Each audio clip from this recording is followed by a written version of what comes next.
I was sitting on a cot in a shelter, my daughter asleep against my chest, when I saw my grandmother standing in the doorway.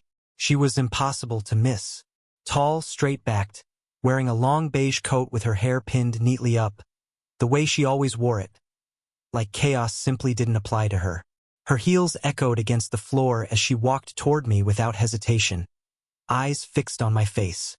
She stopped a few feet away and asked, calmly, "Why aren't you staying in the house I bought you?" I stared at her, completely confused. What house? Her expression didn't change, but something in her eyes shut down. She looked at me for a long second, as if deciding whether I was lying or simply broken. Then she turned and walked out without another word. That was a Thursday. 2 days later, I was standing in front of a house I had only ever seen once. In a photo I barely remembered. It was beautiful. 2 stories, white shutters, a brick walkway, and a porch swing gently moving in the breeze. The kind of house that feels unreal, like it belongs to someone with their life together.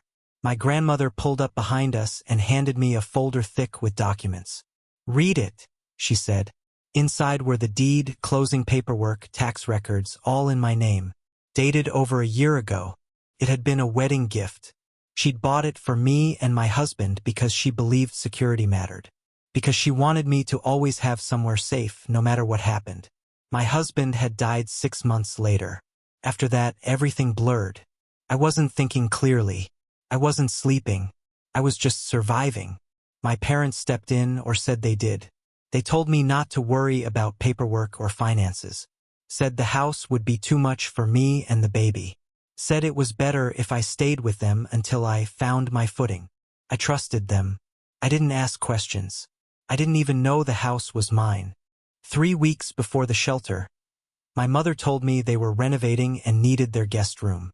She handed me a list of shelters and said it would only be temporary. I packed what little I had and left without protest. I was too tired to fight. Standing in front of that house, everything clicked. The avoided phone calls, the mail that never reached me, the urgency to get me out. They hadn't lost the house. They had taken it. My grandmother said nothing more that day. She only told me we were having family dinner on Sunday and to wear something nice. When I walked into my parents' dining room that night, the atmosphere changed instantly. My mother froze mid-step. My father's face drained of color. They both looked like they'd seen a ghost. My grandmother walked in behind me and placed the folder on the table. "You moved into Ellie's house," she said. Not a question. My father tried to joke. Said they were just taking care of it. Said I wasn't well enough to manage things. My grandmother asked why the deed had been altered, why mail was forwarded, why financial accounts were changed without authorization. My mother finally snapped and said I'd been grieving, that someone had to take control. My grandmother turned to me. "Did you ever sign anything giving them permission?" "No," I said. "I didn't even know the house was mine." The silence that followed was deafening. My grandmother handed out legal notices. They had 48 hours to vacate. The house was already restored to my name. "Get your daughter," she said. "You're going home." But when we unlocked the door, something was wrong. The house was stripped. Furniture gone. Fixtures removed. Walls bare. Even the stair railing had been taken. In the bedroom, I found a single box with my name written on it.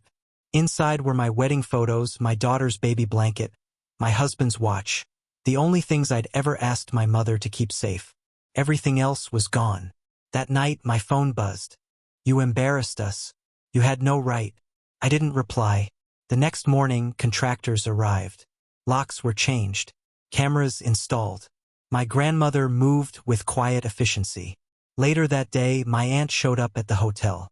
She told me the truth. They had planned this before my husband died. They joked about how I wouldn't be able to manage alone. It felt like the ground dropped out from under me. On the day my parents were supposed to hand over the keys, they didn't show.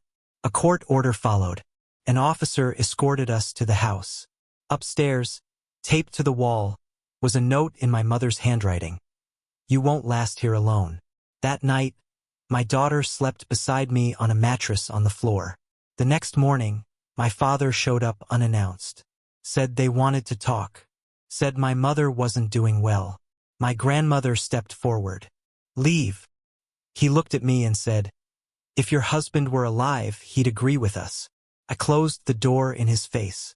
Later that week, my parents showed up uninvited to a family dinner. I stood up and told them everything. What they'd stolen, how they'd used my grief, how they made me believe I was incapable. My mother rolled her eyes and muttered, "You were always dramatic." I didn't yell. I just said, "Don't come back. Not to my house. Not to my life." They left quietly. The silence afterward hurt, but it was honest. The house slowly became mine. I painted walls, hung photos, planted flowers that refused to die. One night, a letter from my mother arrived. I threw it away unopened. Healing wasn't loud. It was coffee in my own kitchen. My daughter asleep in her own bed. I'm not the woman I was before. I'm stronger now, not because I hardened, but because I stopped letting people take what wasn't theirs. And no one is taking it again.